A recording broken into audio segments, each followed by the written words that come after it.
Tyndale Audio presents The Winner's Manual for the Game of Life by the coach of the Ohio State University football team, Jim Tressel, with Chris Fabry. Read for you by Chris Fabry. Prologue. If the game of life ended tonight, would you be a winner? I first heard that question asked by Bobby Richardson, the great second baseman for the New York Yankees, when I was a teenager at a Fellowship of Christian Athletes camp.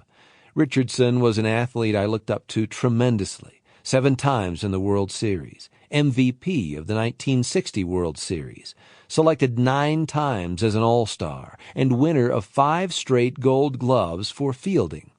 He was the epitome of a professional athlete. He exuded excellence.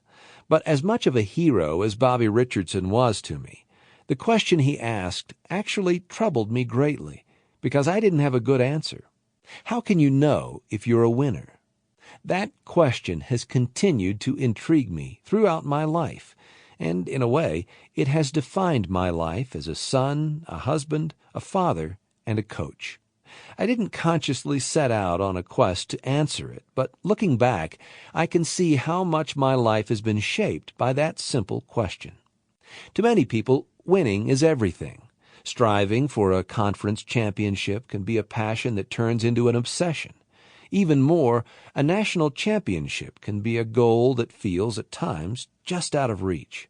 I've seen the positives of setting a goal and pushing a team of players to achieve it, working together and striving for something as a team. But I've also seen the destructive force of that kind of ruthless search and what it can do to young people and the coaches who try to win at all costs. Everyone wants to be a winner, but at the end of the season, only one team will stand at the top of the mountain. So how can you know if you're a winner in life? Must we redefine the word? And if your life's game ended this second, would you consider yourself a winner? How can you measure such a thing? The book you're holding is my attempt not only to answer those important questions, but also to distill the heart of a nearly 400-page handbook we give to our football players as they enter each new year at The Ohio State University. The development of the Winner's Manual. The Winner's Manual originated in 1986 at Youngstown State University, where I had just been hired as head football coach. The first Winner's Manual we handed out to our Penguin players was about 75 pages long and had a flimsy plastic cover and spiral binding that barely held the pages together. I'm not sure many of those books have stood the test of time, but the contents certainly have. Every year since 1986, I've added a few quotes or stories, and I've deleted a few. Sometimes I worry that I have too many quotes, but you never know when a guy who is sitting around struggling with something in his life will pick up his Winner's Manual and notice a quote in there. I'll hear guys talk about a quote that got stuck in their mind, and I'll think, see, it was worth it to keep that one in there. Even former players who are now in the NFL call and ask for the latest version of the Winner's Manual.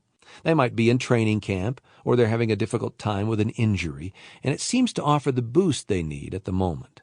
From its humble beginnings, the Winner's Manual has developed into a handbook that includes everything my coaches and I think would be helpful for our players to have when they walk in the door on the first day of training camp.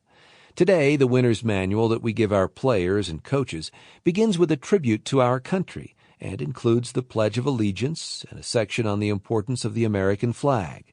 We even print the text of the Gettysburg Address by Abraham Lincoln.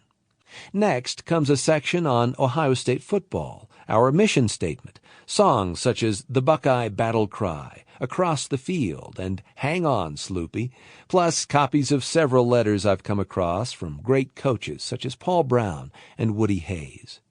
Then we get into what we call the plan. It's a step-by-step process of personal assessment and goal setting that the players find helpful. We take each player on a journey of success and introduce him to the Block O of life, which we'll discuss shortly. After sections covering our preseason and in-season travel and activities, our policies and procedures regulations, everything from personal conduct rules to the confidentiality of the playbook, we eventually get to the fundamentals for winners that make up. Sample complete. Ready to continue?